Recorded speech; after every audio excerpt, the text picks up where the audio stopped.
kuma thibitari-inĩ wa Busia Level 5 gũikũrũka nginyagia thibitari-inĩ cia matũra, motungata mothe ma ũrigiti nĩ mathararĩte kũrũmĩrĩra mũgomo wa aruti a wĩra rũhonge-inĩ rwa ũgima wa mwĩrĩ. Mgomo wa wafanyikazi wa afya ulianza jana usiku.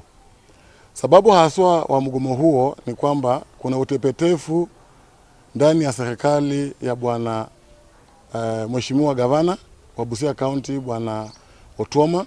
Tumejaribu kama ni kubembeleza punda kwenye mteremko, tumejaribu na tumechoka. Tuko na matabibu, kuna wauguzi, kuna madaktari the MOs na kuna madaktari wa afya the nutrition officers. Wote county mzima kutoka kwa dispensary mpaka this mother facility. Na hii mgomo si ya mtu mmoja, hadi director kama yeye ni daktari nyumbani. Kama wewe ni nurse na ni manager kwa dispensary nyumbani. Hadi wakati county government itajua umuhimu wa kuheshimu karatasi na maandishi wanapoandika hizo vitu vyote. Nĩ mũgomo ũkĩte rĩrĩ kũrĩ na ũgwati wa mũtuthũko wa mũrimũ wa Ebola. Aheani aya a motungata ma ũrigiti makiuga gĩkĩ tikĩo gĩtũmi kĩao kũgoma, kĩrĩa marenda nĩ thirikari ya Busia ĩhingie ũiguano ũrĩa mekiranĩire ngirimiti. Hii Ebola ikikuja itaanzia hapa Busia. Na sisi kama wafanyikazi tunasikitika kuwa county iko kwenye mgomo.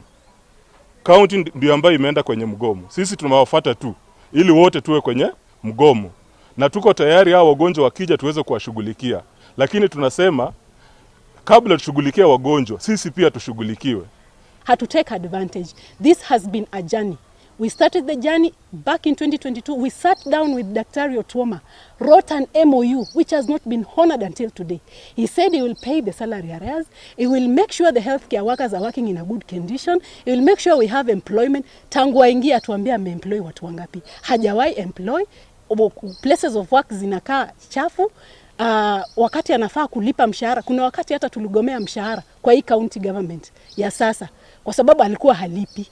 Marauga gũtirĩ hĩndĩ mangĩhota gũthiĩ na mbere gũtungatĩra arwaru rĩrĩa ene rĩrĩa marwara maragaga nĩ gũkorwo na insurance ĩrĩa mahetwo ya ũrigiti rĩrĩa marũgamĩrĩra ũrĩa kũbatie. Nimekuwa victim wa ile insurance. Nimeenda pale kupata usaidizi ama kupata kuzaa mtoto. Alafu umefika level 5 facility iko kwa karatasi ambapo serikali ilisema mfanyikazi wa county unaweza enda kwa hiyo hospitali. Ukifika pale hospitali inapigia ile insurance inasema toeni huyo mgonjwa, discharge patient aende kwa hospitali ya Bliss, hospitali ambayo haina inpatient. Tangu lini tuliona mama mjamzito akizaa kwa hospitali ambayo haina inpatient? And we are the first line of defense when it comes to handling some of these emergencies. Why would I handle a patient, offer services that I myself am not able to get in case I contract this disease? Are we being fair to the doctor? Are we being fair to the nurses of this county? We are only asking for the basic rights of a healthcare worker. The things we are asking for are not outrageous. Mehĩtĩte na kuga gũthiĩ atĩa kana atĩa, mateta mao matehingio, gũtirĩ hĩndĩ megũcoka mawĩra-inĩ. Ngĩribotera Inooro TV, rĩtwa rĩakwa nĩ Wangũi wa Mwangi.